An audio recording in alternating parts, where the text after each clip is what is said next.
السلام علیکم ناظرین، آپ دیکھ رہے ہیں پی کے 24 نیوز۔ ناظرین، پی کے 24 نیوز کی سکرین پر آپ دیکھ رہے ہیں کہ آج تیسرا روز ہے۔ مذہبی جماعت کے احتجاج کو روکنے کے لیے آج بھی جہلم کے دونوں پلوں کو بند کیا ہوا ہے، اور اس کے علاوہ پرانا پل جو ریلوے پل ہے اس کو بھی بند کیا ہوا ہے۔ پیدل چلنے والے لوگوں کو بھی اب جو ہے پرانے پل سے پہلے آنے دیا جا رہا تھا، لیکن ان کو بھی روک دیا ہے۔ اس کے علاوہ سرائے عالمگیر کے اندر ایک خندق بھی کھودی گئی ہے تاکہ جو ہے مذہبی جماعت کے احتجاج کو روکا جا سکے۔ جہلم اور گجرات کے لوگ آج بھی جو ہے تیسرا روز ہے پریشانی کے ساتھ جو ہے وقت گزار رہے ہیں۔ ابھی لاسٹ جو ہے دیکھا گیا ہے کہ ایک بڑی خاتون کو بھی گزرنے نہیں دیا گیا ہے، اس کے پاس ایک چھوٹا نامولود بچہ تھا جس کو وہ جہلم ڈاکٹر کو چیک کروانے کے لیے لے کے آ رہی تھی، لیکن عوام جو ہے کافی پریشان ہے۔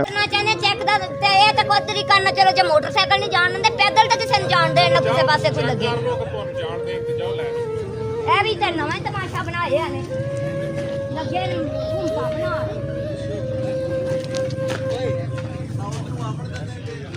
اس کے علاوہ گاڑیوں کی لمبی قطاریں لگ چکی ہیں جی ٹی روڈ کے اوپر، اور کافی گاڑیوں کے اندر جو ہے سبزی فروٹ وغیرہ بھی ہے جو بر وقت جو ہے منڈیوں تک نہیں پہنچ سکا، اور جہلم کے اندر بھی جو ہے سبزی اور فروٹ کے اندر بھی قلت پیدا ہونا شروع ہو چکی ہے۔ اس کے علاوہ ذرائع کے مطابق بتایا جا رہا ہے کہ کچھ پمپس پہ جو ہے پیٹرول بھی ملنا بند ہو چکا ہے۔ جہلم کے اندر مذہبی جماعت کے اس احتجاج کو روکنے کے لیے آج تیسرا روز ہے، اور عوام بہت زیادہ پریشان ہے، اور شہر کے خارجی اور داخلی رستوں کو کنٹینر لگا کر بند کر دیا گیا ہے، اور انتظامیہ کی جانب سے جو ہے کافی وہاں پہ پولیس کو کھڑا کیا گیا ہے۔ اس کے علاوہ سول ڈیفنس محکمے کے لوگ بھی وہاں پر ڈیوٹی کر رہے ہیں۔ مزید اپڈیٹ کے لیے دیکھتے رہیں پی کے 24 نیوز۔ ملتے ہیں نیکسٹ پروگرام میں۔ اللہ حافظ۔